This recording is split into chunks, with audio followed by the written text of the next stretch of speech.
Bernie Sanders was speaking to Face the Nation on Sunday, and this is interesting.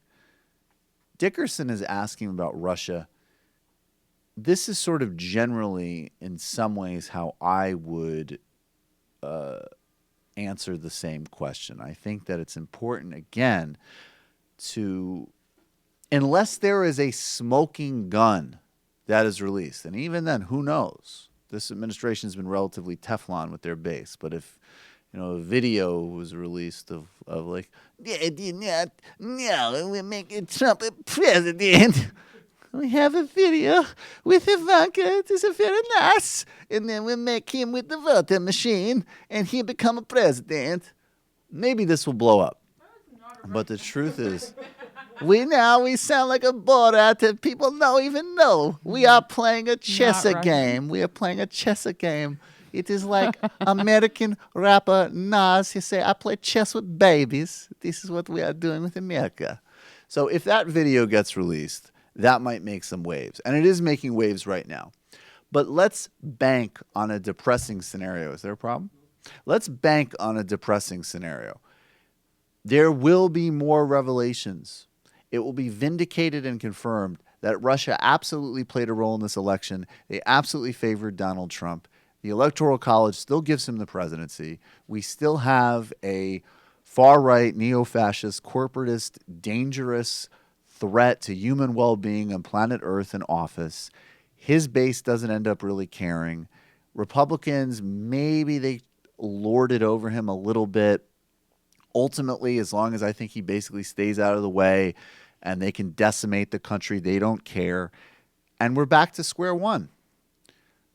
Bernie gets us back in terms of both how to answer the specific question about Russia, but pivot back to the larger questions about the danger that this administration poses across the board. Here he is with John Dickerson. I want to start with you on this question of Russian interference in the election. What do you make of it?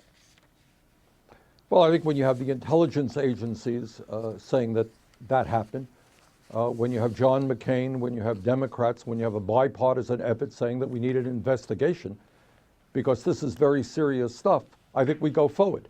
But I don't want to go backwards. I mean, I think we've got to go forward. We've got to take a hard look at the role that the Russians played in this election process. We will see where the investigation goes. But for Donald Trump to summarily dismiss all of this makes no sense to me at all.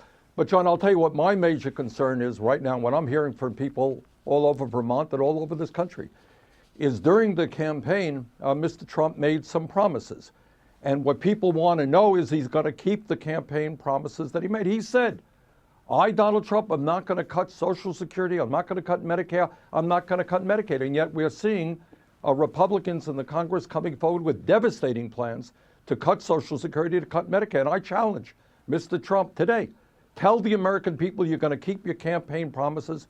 Tell the Republicans to back off. No cuts to Social Security, Medicare, Medicaid, and go forward with your campaign promise to lower the cost of prescription drugs.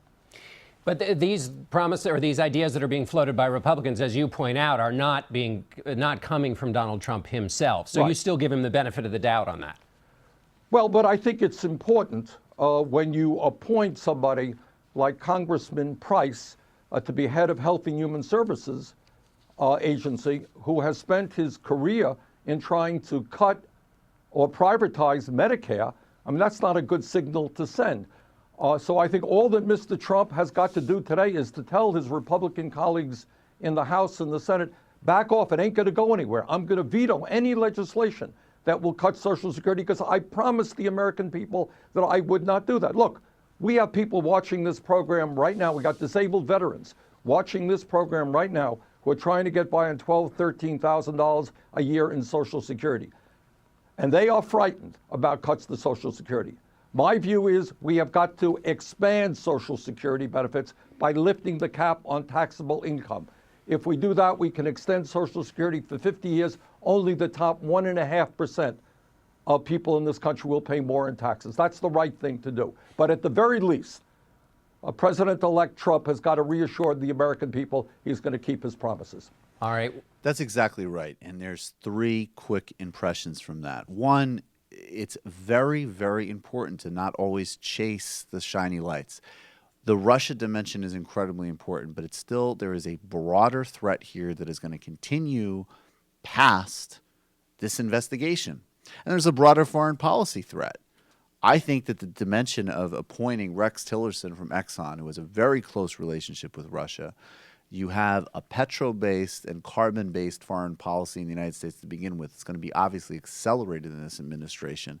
And you might think that that's conflictual with Russia, but not necessarily, because the Putin administration right now is focused just on cashing in whatever they have in their reserves, like personally. They don't care about a long-term strategy. I'll get into that more tomorrow when I do the fun half. But the other two quick impressions from that are, I think it is very funny to me that, you know, I forgot I was talking about this with a friend of mine who works on Palestine human rights issues. And we were talking about how, you know, when Bernie, another thing that Bernie did that was very important and significant in the primary was he actually spoke some sanity and some, in fact, actually, ironically, centrism on Israel-Palestine. And he talked about basically just the need to actually have some genuine substantive support for what U.S. foreign policy is, which is a two-state solution, end to the occupation, security for Israel, certainly some degree of justice for Palestinians. And when he was talking about the siege on Gaza, which continues today to be one of the great humanitarian crises of our age, and he was listing these stats that are horrifying about lack of medicine, diminished life expectancy.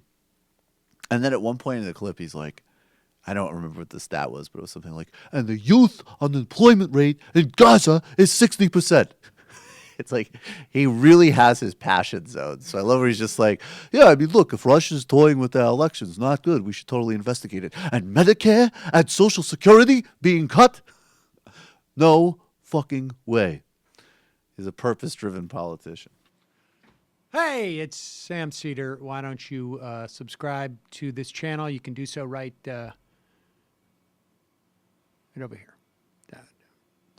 Over. Subscribe.